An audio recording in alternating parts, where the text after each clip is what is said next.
রহমান রহিম আল্লাহ তাআলার নামে। সূরা আল আহকাফ। রহমান রহিম আল্লাহ তাআলার নামে। হামিম। আল্লাহ তাআলার কাছ থেকেই এ মহাগ্রন্থ আল কোরআনের অবতরণ, যিনি মহাপরাক্রমশালী ও প্রবল প্রজ্ঞাময়।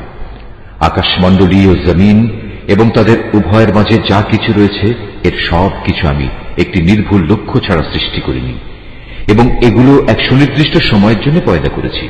কিন্তু এ মহাসত্যের অস্বীকারী ব্যক্তিরা যে যে জিনিস দিয়ে তাদের সতর্ক করা হয়েছিল তার থেকে মুখ ফিরিয়ে নেয়।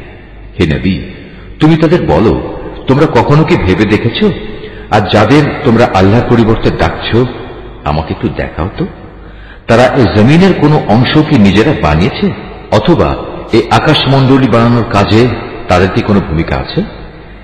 এর আগের কেতাবপত্র কিংবা সে সূত্র ধরে চলে আসা জ্ঞানের অন্য কোনো অবশিষ্ট প্রমাণ যদি তোমাদের হাতে মজুদ থাকে, তাহলে তাও এনে আমার কাছে হাজির করো, যদি তোমরা সত্যবাদী হও। তার চাইতে বেশি বিভ্রান্ত আর কে হতে পারে যে আল্লাহ তাআলাকে বাদ দিয়ে এমন কাউকে ডাকে যে কিয়ামত পর্যন্ত ডাকলেও তার ডাকে সাড়া দিতে পারবে না। তারা তো তাদের ভক্তদের ডাক থেকে সম্পূর্ণ বেখবর। যখন গোটা মানব জাতিকে জড়ো করা হবে, তখন এরা তাদের দুশমনে পরিণত হয়ে যাবে এবং এরা তাদের ইবাদতও সম্পূর্ণ অস্বীকার করবে। যখন এদের কাছে আমার সুস্পষ্ট আয়াতসমূহ পড়ে শোনানো হয়, তখন কাফেররা সে সত্য সম্পর্কে বলে যা তখন তাদের সামনে এসে গেছে, এটা হচ্ছে সুস্পষ্ট জাদু। তারা কি একথা বলতে চায় সে রাসূল নিজেই তা বানিয়ে নিয়েছে?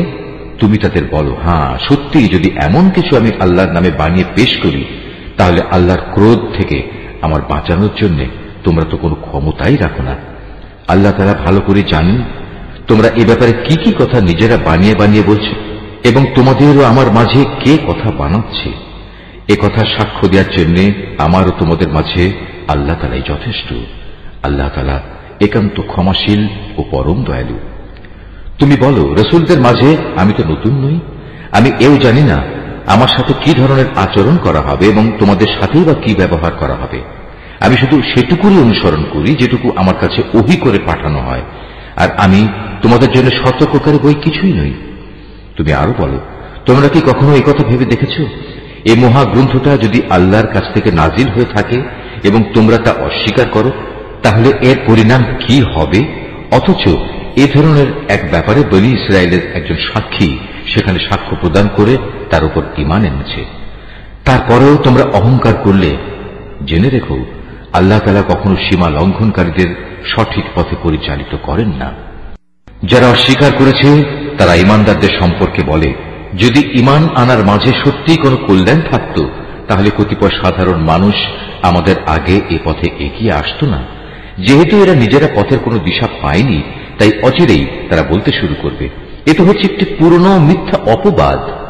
এর আগে মানুষদের পথপ্রদর্শক ও আল্লাহর রহমত হিসেবে মুসার কেতাব তাদের কাছে মজুদ ছিল, আর এ কেতাব তো পূর্ববর্তী কেতাবের সত্যতাও স্বীকার করে।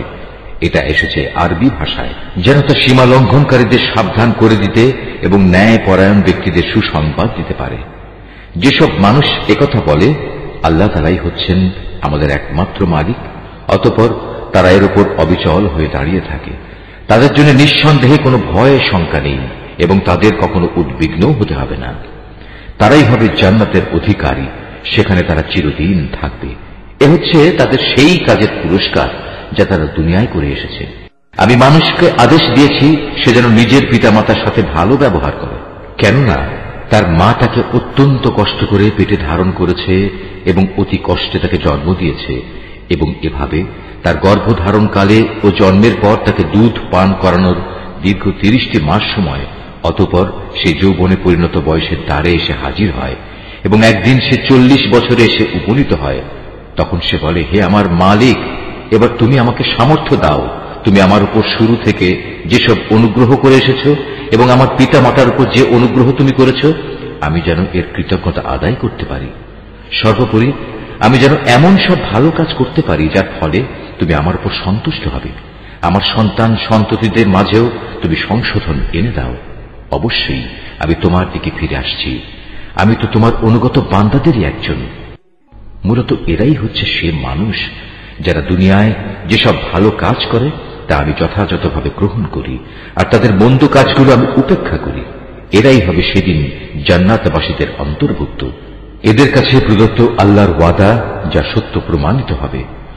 তবে সে ব্যক্তির কথা আলাদা যে ব্যক্তি নিজ পিতা মাতাকে বলে, তোমাদের ধিক, তোমরা উভয়ে কি আমাকে এই বলে প্রতিশ্রুতি দিচ্ছ যে আমাকে কবর থেকে বের করে আনা হবে, অথচ আমার আগে বহু সম্প্রদায় গত হয়ে গেছে যাদের একজনকেও কবর থেকে বের করে আনা হয়নি।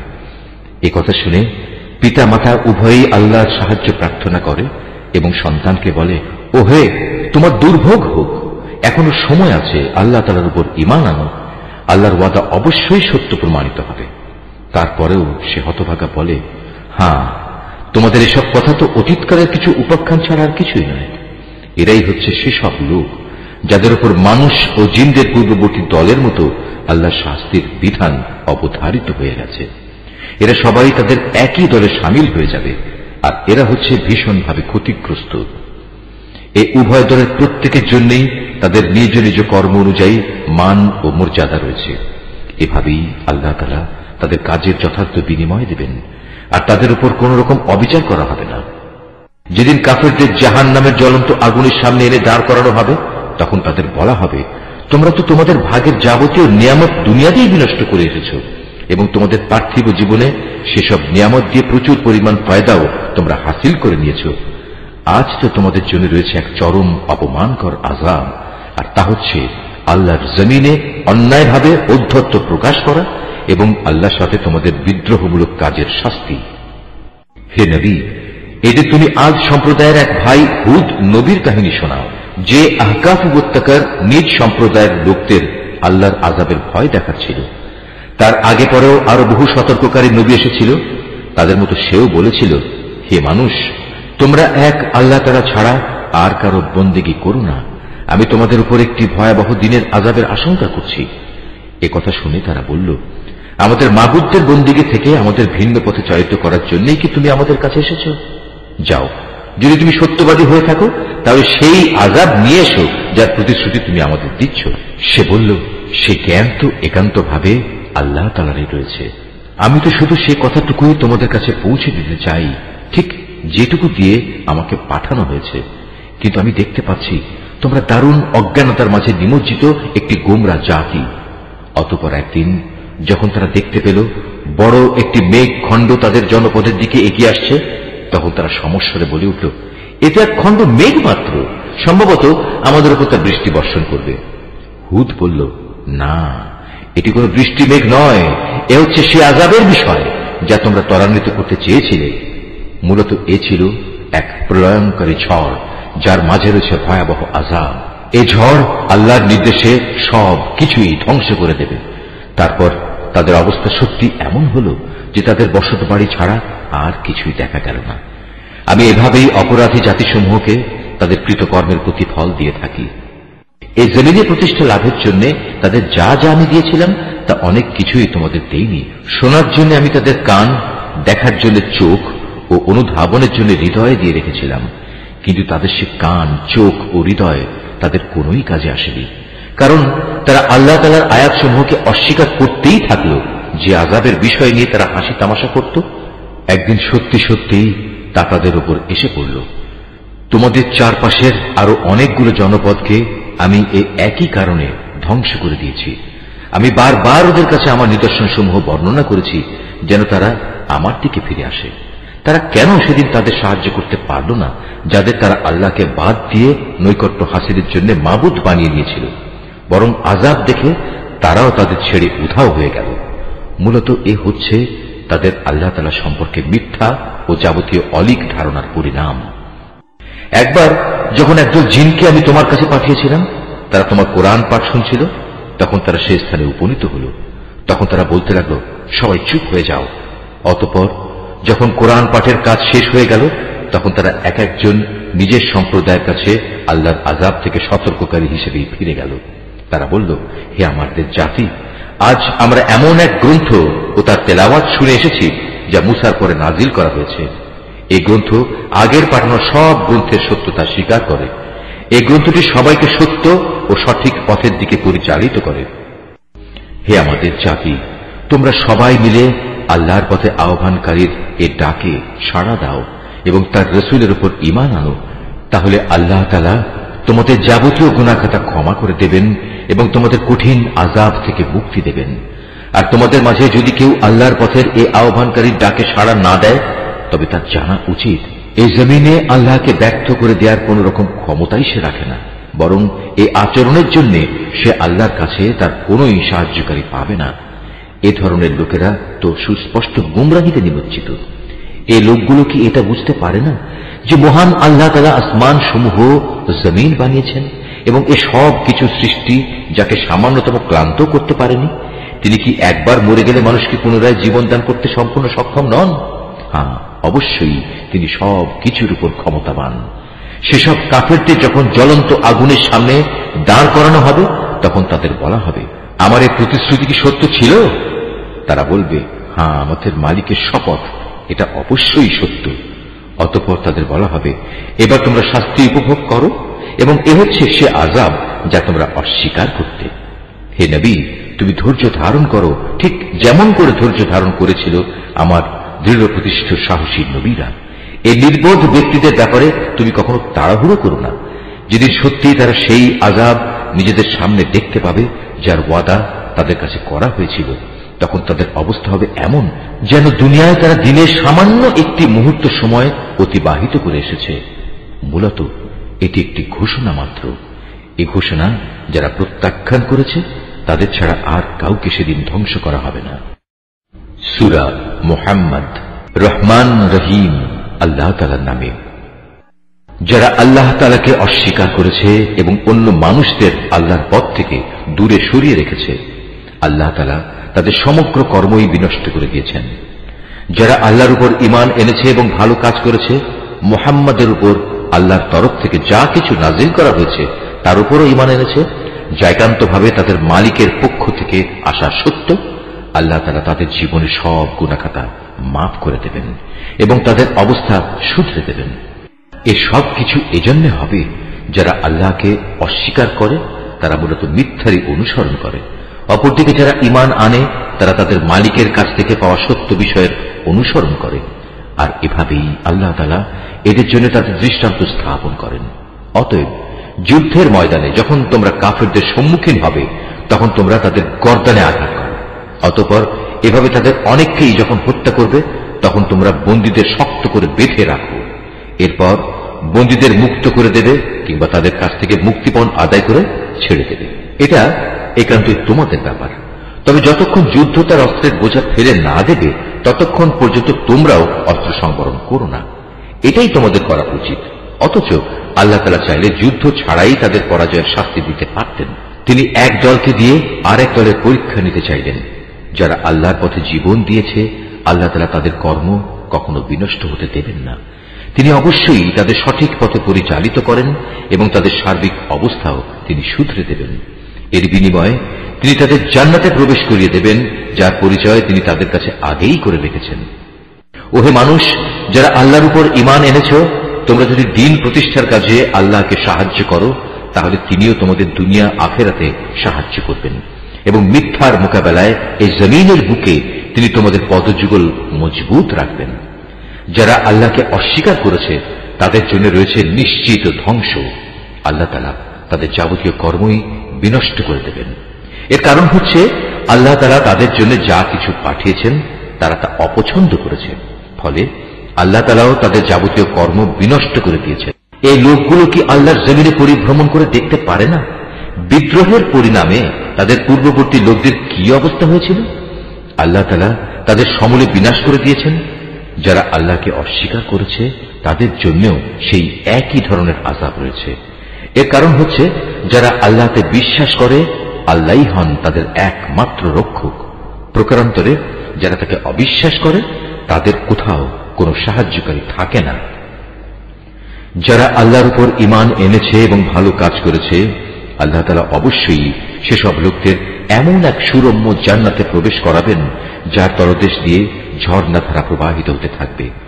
কাফেররা জীবনের ভোগ বিলাসে মত্ত, জন্তু জানোয়ারদের মতো তারা নিজেদের উদরপূর্তি করে, অতএব জাহান্নামই হবে তাদের নিবাস। হে নবী, তোমার জনপদ যারা একসময় তোমাকে তোমার জনপদ থেকে বের করে দিয়েছিল তার চাইতে অনেক শক্তিশালী বহু জনপদ ছিল, সেগুলোকেও আমি ধ্বংস করে দিয়েছি। সেদিন তাদের কোনো সাহায্যকারী ছিল না। যে ব্যক্তি তার মালিকের কাছ থেকে আসা সুস্পষ্ট সমুজ্জ্বল নিদর্শনের উপর রয়েছে, তার সাথে এমন ব্যক্তির তুলনা কিভাবে হবে যার চোখের সামনে তার মন্দ কাজগুলো শোভনীয় করে রাখা হয়েছে এবং তারা নিজেদের খেয়াল খুশির অনুসরণ করে?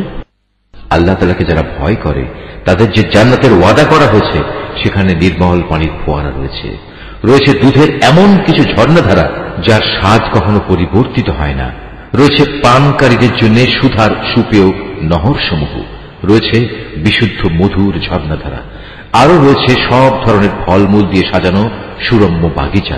সর্বোপরি সেখানে রয়েছে তাদের মালিকের কাছ থেকে পাওয়া ক্ষমা। এ ব্যক্তি কি তার সমান হতে পারে? যে ব্যক্তি অনন্তকাল ধরে জ্বলন্ত আগুনে পুড়তে থাকবে এবং সেখানে তাদের এমন ধরনের ফুটন্ত পানি পান করানো হবে যা তাদের পেটের নাড়ি ভুড়ি কেটে ছিন্ন বিচ্ছিন্ন করে দেবে।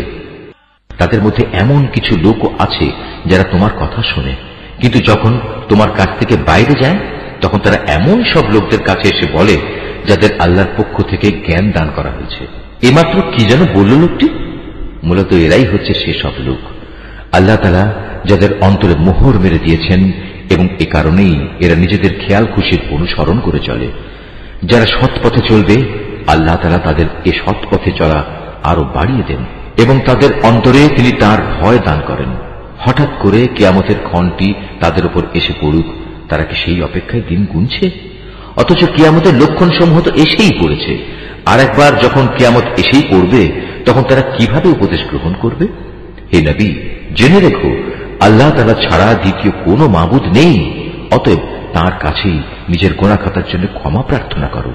ক্ষমা প্রার্থনা করো তোমার সাথী মোমেন পুরুষ ও মোমেন নারীদের জন্য। আল্লাহ তাআলা যেমন তোমাদের গতিবিধির খবর রাখেন, তেমনি তিনি তোমাদের দিবাস সম্পর্কেও পূর্ণ ওয়াকিবহাল রয়েছেন। যারা ঈমান এনেছে তারা অত্যন্ত উৎসাহের সাথে বলে, কত ভালো হতো যদি আমাদের প্রতি জিহাদের আদেশ সম্বলিত কোন সূরা নাজিল করা হতো। অতঃপর যখন সেই ঈপ্সিত সূরাটি নাজিল করা হয়েছে তাতে যাদের প্রতি জিহাদের আদেশ দেয়া হলো, তখন যাদের অন্তরে মুনাফিকের ব্যাধি রয়েছে তারা এটা শুনে তোমার দিকে মৃত্যুর ভয় ও সন্ত্রস্ত দৃষ্টিতে তাকাতে থাকলো। অতঃপর তাদের জন্যই রয়েছে শোচনীয় পরিণাম। অথচ আদেশের আনুগত্য করা এবং সুন্দর কথা বলাই ছিল তাদের জন্য উত্তম। যখন জিহাদের সিদ্ধান্ত হয়েই গেছে তখন তাদের জন্য আল্লাহর সাথে কৃত অঙ্গীকার পূরণ করাই ছিল ভালো। অতএব তোমাদের কাছ থেকে এর চাইতে বেশি কি প্রত্যাশা করা যাবে যে তোমরা একবার যদি এ জমিনে শাসন ক্ষমতায় বসতে পারো তাহলে আল্লাহর জমিনে বিপর্যয় সৃষ্টি করবে এবং যাবতীয় আত্মীয়তার বন্ধন ছিন্ন করে ফেলবে। মূলত এরা হচ্ছে সেসব মানুষ যাদের উপর আল্লাহ তাআলা অভিসম্পাত করেন। তিনি তাদের বোবা করে দিয়েছেন, তাই তারা সত্য কথা বলতে পারে না, এবং তাদের তিনি অন্ধ করে দিয়েছেন, তাই তারা সত্য কি তা দেখতেও পায় না। তবে কি এরা কোরআন সম্পর্কে কোন রকম চিন্তা গবেষণা করে না, নাকি এদের অন্তরসমূহের উপর তালা ঝুলে আছে? যাদের কাছে হেদায়েতের পথ পরিষ্কার হয়ে যাওয়ার পরেও তারা তা থেকে মুখ ফিরিয়ে নেয়, শয়তান এদের মন্দ কাজগুলো ভালো লেবাস দিয়ে শোভনীয় করে পেশ করে এবং তাদের জন্য নানা মিথ্যা প্রলোভন দিয়ে রাখে। এমনটি এজন্যই হয়েছে, মানুষের জন্য আল্লাহ তাআলা যা কিছু নাজিল করেছেন তা যারা পছন্দ করে না, এরা তাদের বলে, আমরা ঈমানদারদের দলে থাকলেও কিছু কিছু ব্যাপারে আমরা তোমাদের কথা মতোই চলব। আল্লাহ তাআলা এদের গোপন অভিসন্ধি সম্পর্কে খবর রাখেন। সেদিন তাদের অবস্থা কেমন হবে, যেদিন আল্লাহর ফেরেশতা তাদের মুখমণ্ডল ও পৃষ্ঠদেশে প্রচন্ড আঘাত করতে করতে তাদের মৃত্যু ঘটাবে। এটা এজন্যে তারা এমন সব পথের অনুসরণ করেছে যার উপর আল্লাহ তাআলা অসন্তুষ্ট। আল্লাহর সন্তুষ্টি তারা কখনো পছন্দ করেনি। এ কারণেই আল্লাহ তাআলা এদের যাবতীয় কর্ম নিষ্ফল করে দিয়েছেন। যেসব মানুষের মনে মুনাফিকের ব্যাধি রয়েছে তারা কি একথা বুঝে নিয়েছে আল্লাহ তাআলা তাদের এ বিদ্বেষজনিত আচরণ অন্যদের সামনে প্রকাশ করে দেবেন না? আমি তো ইচ্ছা করলে তোমাকে তাদের দেখিয়ে দিতে পারি, অতঃপর তাদের চেহারা দেখেই তুমি তাদের চিনে নিতে পারবে। তুমি তাদের কথাবার্তার ধরন দেখে তাদের অবশ্যই চিনে নিতে পারবে এরাই হচ্ছে আসল মুনাফিক। নিঃসন্দেহে আল্লাহ তাআলা তোমাদের যাবতীয় কার্যের ব্যাপারে সম্যক ওয়াকিবহাল রয়েছেন। আমি অবশ্যই তোমাদের পরীক্ষা করব যতক্ষণ না আমি একথা জেনে নেব কে তোমাদের মাঝে সত্যিকার ভাবে আল্লাহর পথের মুজাহিদ আর কে তোমাদের মধ্যে জিহাদের ময়দানে ধৈর্য ধারণকারী অবিচল। যতক্ষণ পর্যন্ত আমি তোমাদের খোঁজ খবর ভালো করে যাচাই বাছাই করে না নেব, ততক্ষণ পর্যন্ত আমার পরীক্ষা চলতে থাকবে। যারা কুফরি করে এবং অন্য মানুষদের আল্লাহর পথে আসা থেকে বিরত রাখে এবং তাদের কাছে হেদায়েতের পথ পরিষ্কার হয়ে যাওয়ার পরেও যারা আল্লাহর রসুলের বিরোধিতা করে, তারা কখনো আল্লাহ তাআলার কিছুমাত্র ক্ষতি সাধন করতে সক্ষম হবে না, বরং এ কারণে অচিরেই আল্লাহ তাআলা তাদের যাবতীয় কর্ম নিষ্ফল করে দেবেন। ওহে মানুষ, যারা ঈমান এনেছ, তোমরা সর্বাবস্থায় আল্লাহর আনুগত্য করো, শর্তহীন আনুগত্য করো তার রসুলের। বিদ্রোহ করে কখনো তোমরা নিজেদের কাজকর্ম বিফলে যেতে দিও না। যারা নিজেরা আল্লাহ তাআলাকে অস্বীকার করে এবং অন্য মানুষদেরও যারা আল্লাহর পথে আসা থেকে ফিরিয়ে রাখে, অতঃপর এ কাফের অবস্থায় তারা মরে যায়, আল্লাহ তাআলা এসব লোকদের কখনো ক্ষমা করবেন না। অতএব তোমরা কখনো হতোদ্যম হয়ে পড়ো না এবং কাফেরদের সন্ধির দিকে টেকো না, কেননা শেষতক বিজয়ী তোমরাই হবে। আল্লাহ তাআলা তো তোমাদের সাথেই রয়েছেন, তিনি কখনো তোমাদের কর্মফল বিনষ্ট করবেন না। অবশ্যই এ বৈষয়িক দুনিয়ার জীবন হচ্ছে খেলাধুলা ও হাসি তামাশা মাত্র। এতে মত্ত না হয়ে তোমরা যদি আল্লাহর উপর ঈমান আনো এবং সর্বাবস্থায় আল্লাহকে ভয় করে চলো, তাহলে তিনি অবশ্যই তোমাদের এই কাজের যথার্থ বিনিময় প্রদান করবেন এবং এর বদলে তিনি তোমাদের কাছ থেকে কোন ধন সম্পদ চাইবেন না। যদি কখনো তিনি তোমাদের কল্যাণের জন্য তোমাদের ধন সম্পদের কিছু অংশ দাবি করেন, অতঃপর এর জন্য তিনি যদি তোমাদের উপর প্রবল চাপও প্রদান করেন, তাহলেও তোমরা তা দিতে গিয়ে কার্পণ্য করবে, ফলে তোমাদের বিদ্বেষজনিত আচরণগুলো তিনি বের করে দেবেন। হ্যাঁ, এ হচ্ছে তোমরা, তোমাদেরই তো ডাকা হচ্ছে আল্লাহর পথে সম্পদ খরচ করার জন্য, অতঃপর তোমাদের একদল লোক কার্পণ্য করতে শুরু করলো। অথচ যারা কার্পণ্য করে তারা প্রকারান্তরে নিজেদের সাথেই কার্পণ্য করে, কারণ আল্লাহ তাআলা তো এমনি যাবতীয় প্রয়োজন মুক্ত, শুধু তোমরাই হচ্ছে অভাবগ্রস্ত। তা সত্ত্বেও যদি তোমরা আল্লাহর পথে ফিরে না আসো, তাহলে তিনি তোমাদের জায়গায় অন্য কোনো এক জাতির উত্থান ঘটাবেন, অতঃপর তারা কখনো তোমাদের মতো হবে না। সূরা আল ফাতহ। রহমান রহিম আল্লাহ তাআলার নামে। হে নবী, নিঃসন্দেহে আমি তোমাকে এক সুস্পষ্ট বিজয় দান করেছি, যাতে করে এর দ্বারা আল্লাহ তাআলা তোমার আগে পরে যাবতীয় ত্রুটি বিচ্যুতি ক্ষমা করে দিতে পারেন। তোমার উপর প্রদত্ত তাঁর যাবতীয় অনুদান সমূহ তিনি পূরণ করে দিতে পারেন এবং তোমাকে সঠিক সরল পথে পরিচালিত করতে পারেন। আর এই ঘটনার মাধ্যমে আল্লাহ তাআলা তোমাকে বড় রকমের একটা সাহায্য করবেন। তিনি সেই মহান সত্তা যিনি ঈমানদারদের মনে গভীর প্রশান্তি দান করেছেন, যাতে করে তাদের বাইরের ঈমান তাদের ভেতরের ঈমানের সাথে মিলে আরো বৃদ্ধি পায়। তারা যেন জেনে নিতে পারে আসমান জমিনের সমুদয় সৈন্য সামন্ত তো একান্তভাবে আল্লাহ তাআলার জন্যই, আর আল্লাহ তাআলাই হচ্ছেন সর্বজ্ঞ এবং সর্ববিষয় ওয়াকিবহাল। এই জিহাদের মাধ্যমে তিনি মোমেন পুরুষ ও মোমেন নারীদের এমন এক স্থায়ী জান্নাতে প্রবেশ করাবেন যার তলদেশ দিয়ে ঝর্ণাধারা প্রবাহিত রয়েছে, সেখানে তারা হবে চিরন্তন। তিনি তাদের গুনাহসমূহ মাফ করে দেবেন।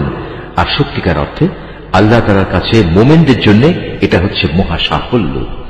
এর দ্বারা তিনি মুনাফিক পুরুষ ও মুনাফিক নারী, আল্লাহর সাথে শরীক করে এমন পুরুষ ও নারী এবং আরো যারা আল্লাহ তাআলা সম্পর্কে নানাবিধ খারাপ ধারণা পোষণ করে, তাদের সবাইকে শাস্তি প্রদান করবেন। আসলে খারাপ পরিণাম তো ওদের চারিদিক থেকে পরিবেষ্টন করেই আছে।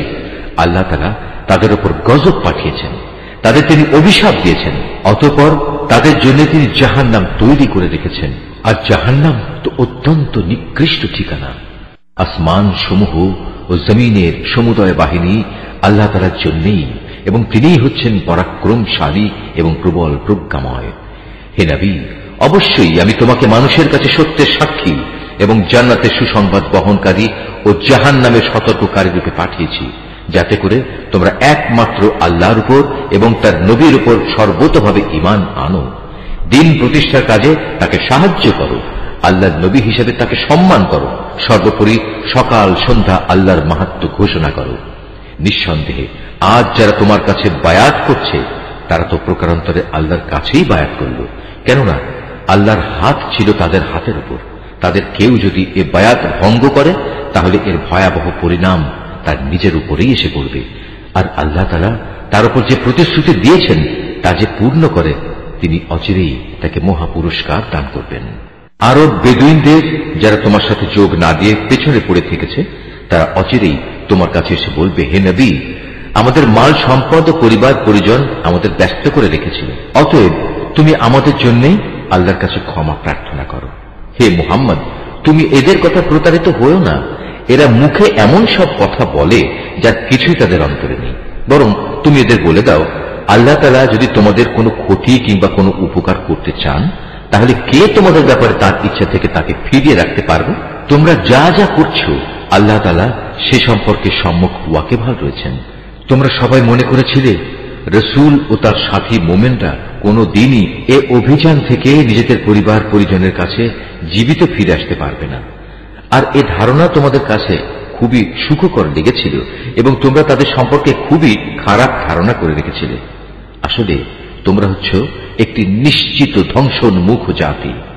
আল্লাহ তাআলা ও তার রসুলের উপর যারা কখনো বিশ্বাস করেনি, আমি সে অবিশ্বাসীদের জন্য জ্বলন্ত আগুন প্রস্তুত করে রেখেছি।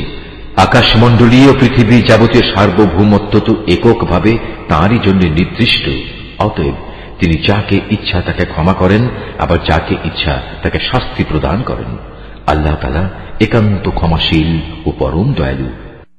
অতঃপর যখন তোমরা যুদ্ধলব্ধ সম্পদ হাসিল করতে যাবে, তখন পেছনে পড়ে থাকা এই লোকগুলো এসে অবশ্যই তোমাকে বলবে, আমাদেরও তোমাদের সাথে যেতে দাও। এভাবে তারা আল্লাহর ফরমানই বদলে দিতে চায়। তুমি বলে দাও, তোমরা কিছুতেই এখন আমাদের সাথে চলতে পারবে না। আল্লাহ তাআলা তো আগেই তোমাদের ব্যাপারে এমন ঘোষণা দিয়ে রেখেছেন। এ কথা শুনে তারা সাথে সাথে বলে উঠবে, তোমরা আমাদের প্রতি বিদ্বেষ পোষণ করছো।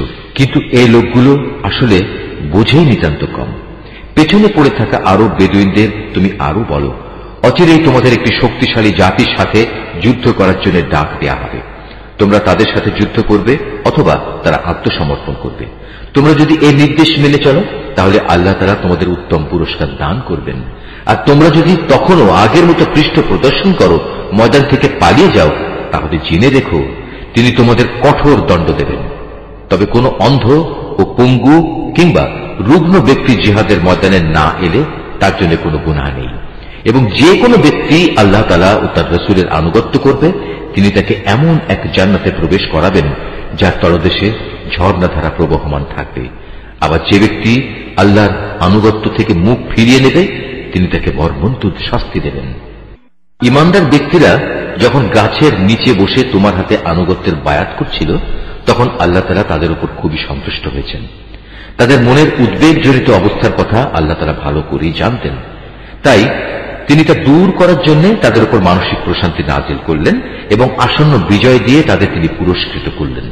তাছাড়া রয়েছে বিপুল পরিমাণ যুদ্ধলব্ধ সম্পদ যা তারা লাভ করবে। আল্লাহ তাআলা অনেক শক্তিশালী ও প্রজ্ঞাময়। আল্লাহ তাআলা তোমাদের আরো প্রতিশ্রুতি দিয়েছেন, আগামীতেও তোমরা বিপুল পরিমাণ যুদ্ধলব্ধ সম্পদের অধিকারী হবে। এরপরে আল্লাহ তাআলা এই বিজয়কে তোমাদের জন্য ত্বরান্বিত করেছেন এবং অন্যদের হাত থেকে তোমাদের রক্ষা করেছেন, যাতে করে এটা মুমিনদের জন্য আল্লাহ তাআলার একটা নিদর্শন হতে পারে এবং এর দ্বারা তিনি তোমাদের সঠিক পথে পরিচালিত করতে পারেন। এছাড়াও অনেক সম্পদ রয়েছে যার উপর এখনো তোমাদের কোনো অধিকার প্রতিষ্ঠিত হয়নি। আসমান জমিনের সমুদয় সম্পদ তা তো আল্লাহ তাআলা নিজেই পরিবেষ্টন করে আছেন, আর আল্লাহ তাআলা সব কিছুর উপর একক ক্ষমতায় ক্ষমতাবান। সেদিন যদি কাফেররা তোমাদের সাথে সম্মুখ সমরে এগিয়ে আসত, তাহলে তারা পৃষ্ঠ প্রদর্শন করে ময়দান থেকে পালিয়ে যেত। অতঃপর তারা কোনো সাহায্যকারী ও বন্ধু পেত না। এ হচ্ছে আল্লাহ তাআলার চিরন্তন নিয়ম, যা আগে থেকে একই ধারায় চলে আসছে। তুমি কোথাও আল্লাহ তাআলার এই নিয়মের কোন রদবদল দেখতে পাবে না। তিনি মহান আল্লাহ, যিনি মক্কা নগরীর অদূরে তাদের উপর তোমাদের নিশ্চিত বিজয় দানের পর তাদের হাত তোমাদের থেকে এবং তোমাদের হাত তাদের থেকে নিবৃত্ত করেছেন। আর তোমরা যা করছিলে আল্লাহ তাআলা তার সব কিছুই দেখছিলেন। তারা তো সেসব অপরাধী মানুষ যারা আল্লাহ তাআলা ও তার রাসূলকে অস্বীকার করেছে এবং তোমাদের আল্লাহর ঘর তাওয়াফ করা থেকে বাধা দিয়েছে এবং কোরবানির উদ্দেশ্যে আনিত পশুগুলোকে তাদের নির্ধারিত স্থান পর্যন্ত পৌঁছতে বাধা দিয়েছে। যদি সেদিন মক্কা নগরীতে এমন সব মোমেন পুরুষ ও নারী অবস্থান না করত যাদের অনেককেই তোমরা জানতে না, তাছাড়া যদি এই আশঙ্কা না থাকতো যে একান্ত অজান্তে তোমরা তাদের পদদলিত করে দেবে, এবং এজন্য তোমরা পরে হয়তো অনুতপ্তও হবে, তাহলে এই যুদ্ধ বন্ধ করা হতো না। যুদ্ধ তো এ কারণেই বন্ধ করা হয়েছিল যে এর দ্বারা আল্লাহ তাআলা যাকে চান তাকে নিজের রহমতের আওতায় নিয়ে আসেন। যদি সেদিন তারা কাফেরদের থেকে পৃথক হয়ে যেত, তাহলে মক্কার অবশিষ্ট কাফেরদের আমি কঠিন ও মর্মান্তিক শাস্তি দিতাম। এ কারণেই যখন এ কাফেররা নিজেদের মনে জাহেলিয়াতের ঔদ্ধত্য জমিয়ে নিয়েছিল, তখন তাদের মোকাবেলায় আল্লাহ তাআলা তার রসুলের ওপর ও তার সাথী মোমেনদের ওপর এক মানসিক প্রশান্তি নাজিল করে দিলেন, এবং এ অবস্থায়ও তিনি তাদের আল্লাহকে ভয় করে চলার নীতির উপর কায়েম রাখলেন। মূলত তারাই ছিল আল্লাহর পক্ষ থেকে প্রশান্তি পাওয়ার অধিকতর যোগ্য ব্যক্তি। আল্লাহ তাআলা সব কিছুর ব্যাপারেই যথার্থ জ্ঞান রাখেন। রুকু 4। অবশ্যই আল্লাহ তাআলা তার রসুলের স্বপ্ন সত্যে পরিণত করে দেখিয়েছেন। রসুল স্বপ্নে দেখেছিল, একদিন অবশ্যই তোমরা আল্লাহ তাআলার ইচ্ছায় নিরাপদে মসজিদুল হারামে প্রবেশ করবে। তোমাদের কেউ তখন মাথা মুন্ডন করা অবস্থায়, আবার কেউ মাথা চুল কাটা অবস্থায় থাকবে। তোমাদের মনে তখন আর কোন রকম ভয় ভীতি থাকবে না। স্বপ্নের এ কথা আল্লাহ তাআলা ভালো করেই জানতেন, যার কিছুই তোমাদের জানা ছিল না। অতঃপর বড় বিজয়ের ব্যাপারটি আসার আগেই আল্লাহ তাআলা তোমাদের জন্য এই আশু বিজয় দান করেছেন। তিনিই হচ্ছেন সেই মহান সত্তা যিনি তার রসুলকে যথার্থ পথ নির্দেশ ও সঠিক জীবন বিধান দিয়ে পাঠিয়েছেন, যাতে করে আল্লাহর রসুল দুনিয়ার অন্য সব বিধানের উপর একে বিজয় করে দিতে পারে। সত্যের পক্ষে সাক্ষ্য দেওয়ার জন্য আল্লাহ তাআলাই যথেষ্ট। মুহাম্মদ আল্লাহ তাআলার রসুল। অন্য যেসব লোক তার কাছে আছে তারা নীতির প্রশ্নে কাফেরদের প্রতি অত্যন্ত কঠোর, আবার তারা নিজেদের মধ্যে একান্ত সহানুভূতিশীল। তুমি যখনই তাদের দেখবে তারা রুকু ও সাজদাবনত অবস্থায় রয়েছে, আল্লাহর অনুগ্রহ ও তার সন্তুষ্টি কামনা করছে। তাদের বাহ্যিক চেহারায়ও এই আনুগত্য ও সাজদার চিহ্ন রয়েছে। তাদের উদাহরণ যেমন বর্ণিত রয়েছে তাওরাত, তেমনি তাদের উদাহরণ রয়েছে ইনজিলেও। আর তা হচ্ছে যেমন একটি বীজ যা থেকে বেরিয়ে আসে একটি ছোট্ট কিশলয়, অতঃপর তা শক্ত ও মোটা তাজা হয় এবং পরে স্বীয় কাণ্ডের উপর তা দৃঢ়ভাবে দাঁড়িয়ে যায়। চারাগাছটির অবস্থা তখন চাষির মনকে খুশিতে উৎফুল্ল করে তোলে। এভাবে একটি মোমেন সম্প্রদায়ের পরিশীলনের ঘটনা দ্বারা আল্লাহ তাআলা কাফেরদের মনে হিংসা ও জ্বালা সৃষ্টি করেন। আবার এদের মাঝে যারা আল্লাহ তাআলা ও তার রসুলের উপর ঈমান আনে এবং নেক আমল করে, আল্লাহ তাআলা তাদের জন্য তার ক্ষমা ও মহা পুরস্কারের প্রতিশ্রুতি দিয়েছেন। সূরা আল হুজুরাত। রহমান রহিম আল্লাহ তাআলার নামে। ওহে মানুষ, তোমরা যারা ঈমান এনেছ, আল্লাহ তাআলা ও রসুলের সামনে কখনো অগ্রণী হয়েও না এবং সর্বদা আল্লাহকে ভয় করে চলো। আল্লাহ তাআলা নিঃসন্দেহে সবকিছু শোনেন এবং দেখেন। হে ঈমানদার ব্যক্তিরা, কখনো নিজেদের আওয়াজ নবীর আওয়াজের উপর উঁচু করো না, এবং নিজেরা যেভাবে একে অপরের সাথে উঁচু গলায় আওয়াজ করো, নবীর সামনে কখনো সে ধরনের উঁচু আওয়াজে কথা বলো না। এমন যেন কখনো না হয় যে তোমাদের সব কাজকর্ম এ কারণেই বরবাদ হয়ে যাবে এবং তোমরা তা জানতেও পারবে না। যারা আল্লাহর রসুলের সামনে নিজেদের গলার আওয়াজ নিম্নগামী করে রাখে, তারা হচ্ছে সেসব মানুষ যাদের মন মগজকে আল্লাহ তাআলা তাকওয়ার জন্য যাচাই বাছাই করে নিয়েছেন। এমন ধরনের লোকদের জন্যই রয়েছে আল্লাহর ক্ষমা ও অসীম পুরস্কার। হে নবী, যারা তোমাকে সময় অসময় তোমার কক্ষের বাইরে থেকে ডাকে, তাদের অধিকাংশই নির্বোধ লোক। যতক্ষণ তুমি তাদের কাছে বের হয়ে না আসো, ততক্ষণ পর্যন্ত তারা যদি ধৈর্য ধরে অপেক্ষা করত, তাহলে এটা তাদের জন্য হতো খুবই উত্তম। আল্লাহ তাআলা ক্ষমাশীল ও পরম দয়ালু। হে ঈমানদার ব্যক্তিরা, যদি কোনো দুষ্ট প্রকৃতির লোক তোমাদের কাছে কোনো তথ্য নিয়ে আসে, তবে তোমরা তার সত্যতা পরখ করে দেখবে। কখনো যেন আবার এমন না হয় না জেনে তোমরা কোনো একটি সম্প্রদায়ের ক্ষতি করে ফেললে এবং পরে নিজেদের কৃতকর্মের ব্যাপারে তোমাদেরই অনুতপ্ত হতে হল। তোমরা জেনে রাখো, সিদ্ধান্ত দেওয়ার জন্য তোমাদের মাঝে এখনো আল্লাহর রসুল মজুদ রয়েছে। আর আল্লাহর রসুল যদি অধিকাংশ ব্যাপারে তোমাদের মতেরই অনুসরণ করে চলে, তাহলে তোমরা এর ফলে সংকটে পড়ে যাবে। কিন্তু আল্লাহ তাআলা তা চাননি বলেই তোমাদের কাছে তিনি ঈমানকে প্রিয় বস্তু বানিয়ে দিয়েছেন। তোমাদের অন্তরে সে ঈমান আকর্ষণের বিষয় করে রেখে দিয়েছেন। আবার তোমাদের কাছে কুফরি, সত্য বিমুখতা ও গুনাহের কাজকে অপ্রিয়, অনাকাঙ্ক্ষিত বিষয় করে দিয়েছেন। এরাই হচ্ছে সঠিক পথের অনুসারী। এ হচ্ছে আল্লাহ তাআলার এক মহা অনুগ্রহ ও নিয়ামত। আল্লাহ তাআলা সর্বজ্ঞ ও প্রবল প্রজ্ঞাময়। মোমেনদের দুটো দল যদি নিজেদের মধ্যে যুদ্ধ বাঁধিয়ে বসে, তখন তোমরা উভয়ের মধ্যে মীমাংসা করে দেবে। অতঃপর তাদের এক দল যদি আরেক দলের উপর জুলুম করে, তাহলে যে দলটি জুলুম করছে তার বিরুদ্ধে তোমরা লড়াই করো, যতক্ষণ পর্যন্ত সে দলটি সম্পূর্ণত আল্লাহর বিচারের দিকে ফিরে না আসে। হ্যাঁ, একবার যদি সে দলটি আল্লাহর বিচারের দিকে ফিরে আসে, তখন তোমরা দুটো দলের মাঝে ন্যায় ও ইনসাফের সাথে মীমাংসা করে দেবে এবং তোমরা ন্যায় বিচার করবে, কেননা আল্লাহ তাআলা ন্যায় বিচারকদের ভালোবাসেন। মোমেনরা তো একে অপরের ভাই, অতএব বিরোধ দেখা দিলে তোমাদের ভাইদের মাঝে মীমাংসা করে দাও। আল্লাহ তাআলাকে ভয় করো, আশা করা যায় তোমাদের উপর দয়া ও অনুগ্রহ করা হবে। ওহে মানুষ, তোমরা যারা ঈমান এনেছ, তোমাদের কোন পুরুষ যেন অপর পুরুষকে নিয়ে কোনো উপহাস না করে, কেননা এমনও তো হতে পারে যাদের আজ উপহাস করা হচ্ছে তারা উপহাসকারীদের চাইতে উত্তম। আবার নারীরাও যেন অন্য নারীদের উপহাস না করে, কারণ যাদের উপহাস করা হয় হতে পারে তারা উপহাসকারিণীদের চাইতে অনেক ভালো। আরো মনে রাখবে, একজন আরেকজনকে অযথা দোষারোপ করবে না, আবার একজন আরেকজনকে খারাপ নাম ধরেও ডাকবে না, কারণ একবার ঈমান আনার পর কাউকে খারাপ নামে ডাকা একটা বড় ধরনের অপরাধ। যারা এই আচরণ থেকে ফিরে না আসবে তারা হবে সত্যিকার জালেম।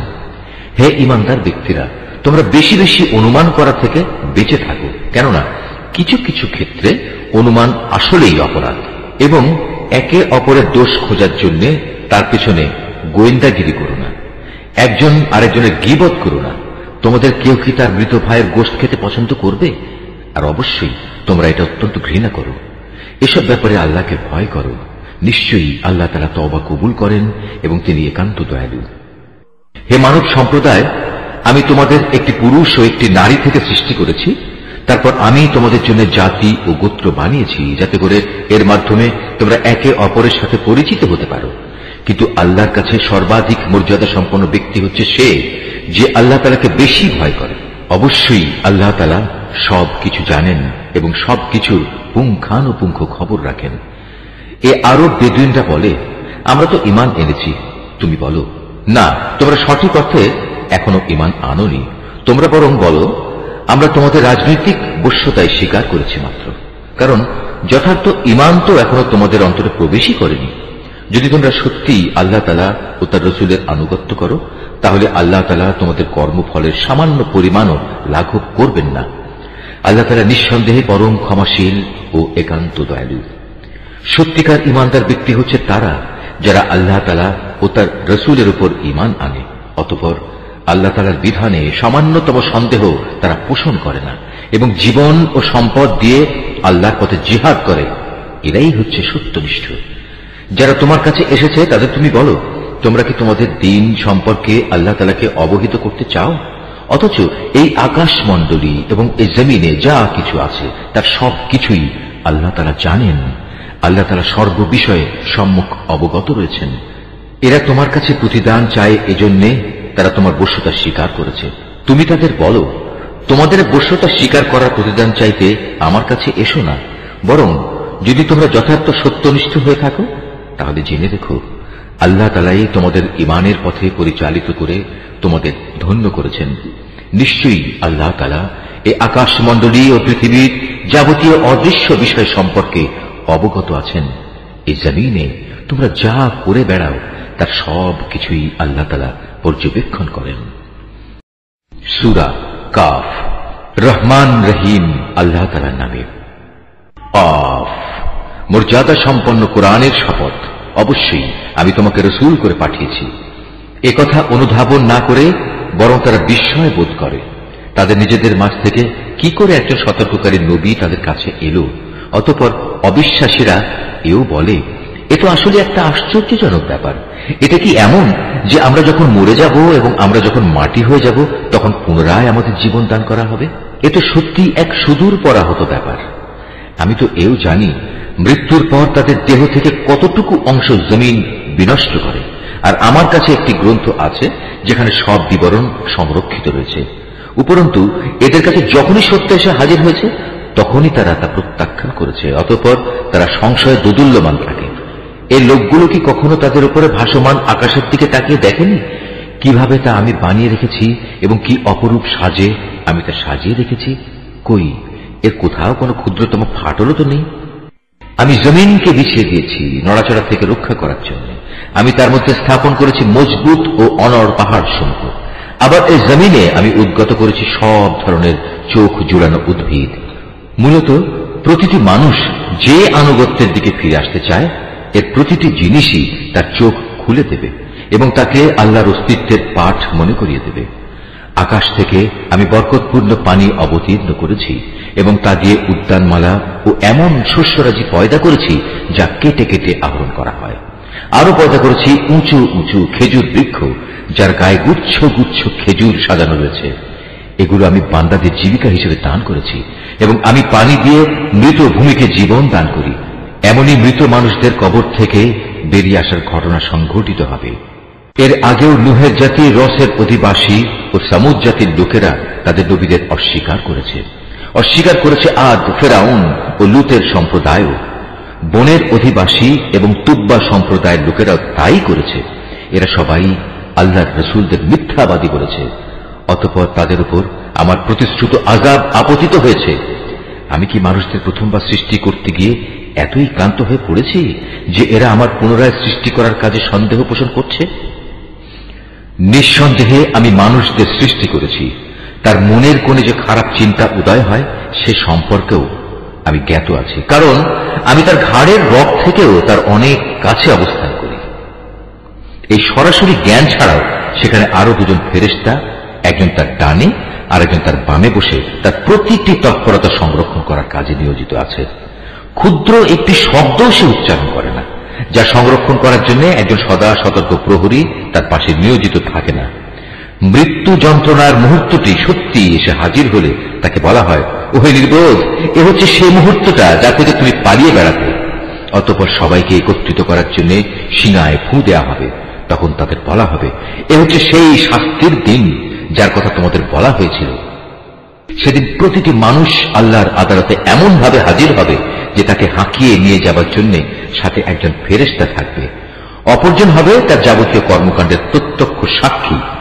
একজন বলবে, এ হচ্ছে সেদিন যেদিন সম্পর্কে তুমি উদাসীন ছিলে। এখন আমরা তোমার চোখের সামনে থেকে তোমার সে পর্দা সরিয়ে দিয়েছি।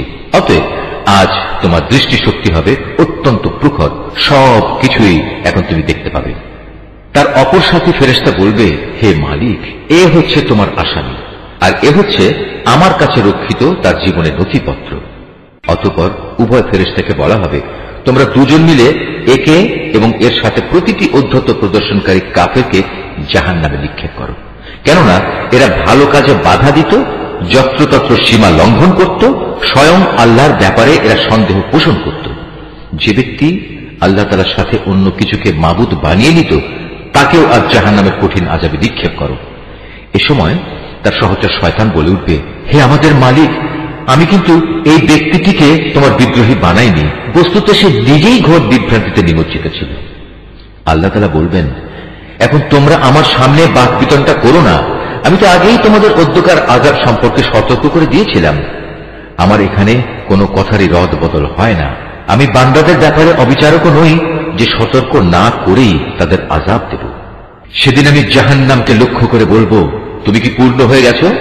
জাহান্নাম বলবে, হে মালিক, এখানে আসার মতো আরো কেউ আছে কি? অপরদিকে জান্নাতকে পরহেজগার লোকদের কাছে নিয়ে আসা হবে। সেদিন তাদের জন্য তা মোটেই দূরের বস্তু হবে না।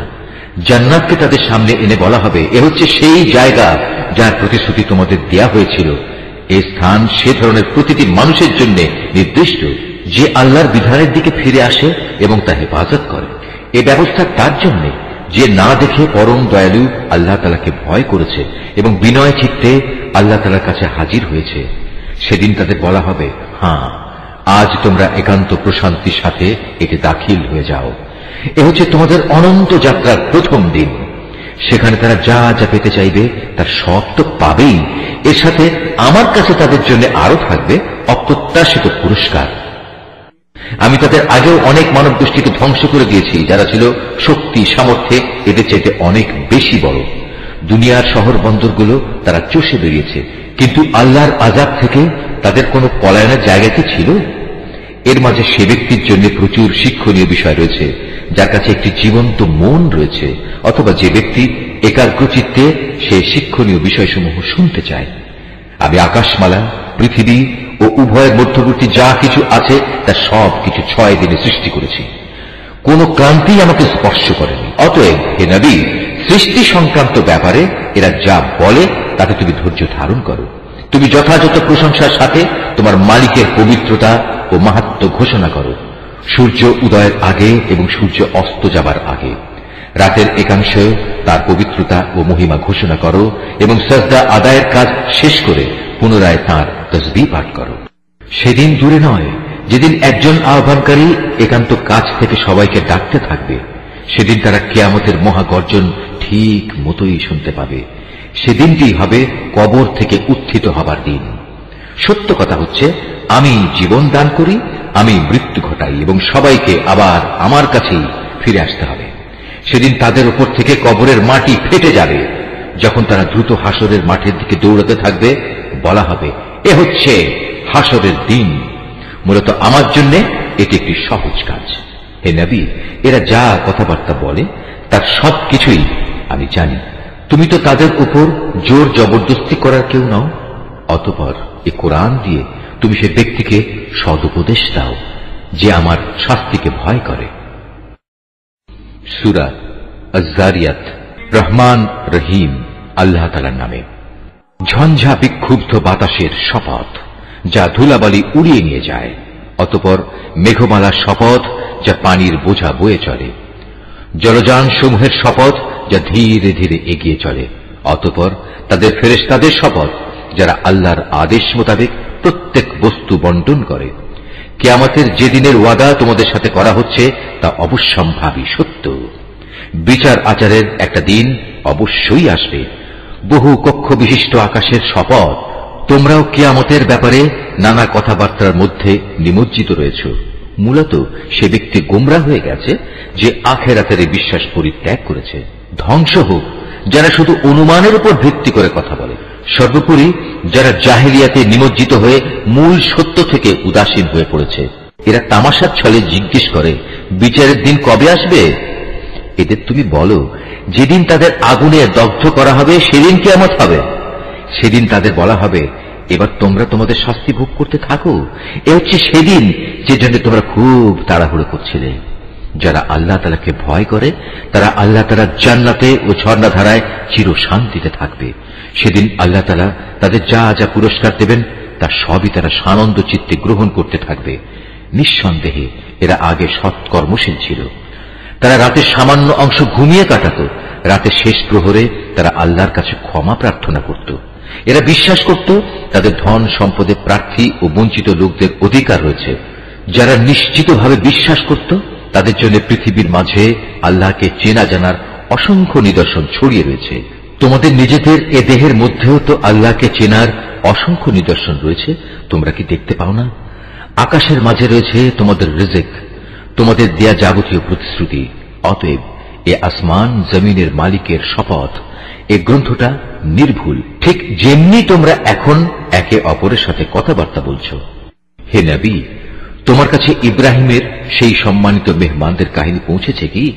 যখন তারা তার ঘরে প্রবেশ করল তখন তারা তাকে সালাম পেশ করল। সেও উত্তরে বলল, সালাম। কিন্তু তার কাছে এদের অপরিচিত লোক বলে মনে হল। এরপর চুপে চুপে নিজ ঘরের লোকদের কাছে চলে গেল। কিছুক্ষণ পর সে একটি ভুনা করা মোটা তাজা বাছুর সহ ফিরে এলো। অতঃপর সে তা তাদের সামনে পেশ করল এবং বলল, কি ব্যাপার, তোমরা খাচ্ছ না যে? তাদের খেতে না দেখে সে মনে মনে তাদের ব্যাপারে ভয় পেল। তার ভয় দেখে তারা বলল, তুমি ভয় করো না। তার সাথে তারা তাকে গুণধর একটি পুত্র সন্তানের সুসংবাদ দিল। এটা শুনে তার স্ত্রী চিৎকার করতে করতে সামনে এলো এবং খুশিতে নিজের মাথায় হাত মারতে মারতে বলল, কিভাবে তো সম্ভব? আমি তো বৃদ্ধা এবং বন্ধা। তারা বলল, হ্যাঁ, এভাবেই তোমার মালিক বলেছেন। তিনি প্রবল প্রজ্ঞাময়, তিনি সব কিছু জানেন। এটা তার জন্য অসম্ভব কিছু নয়। নিশ্চয়ই আল্লাহ যা বলেছেন সত্য বলেছেন।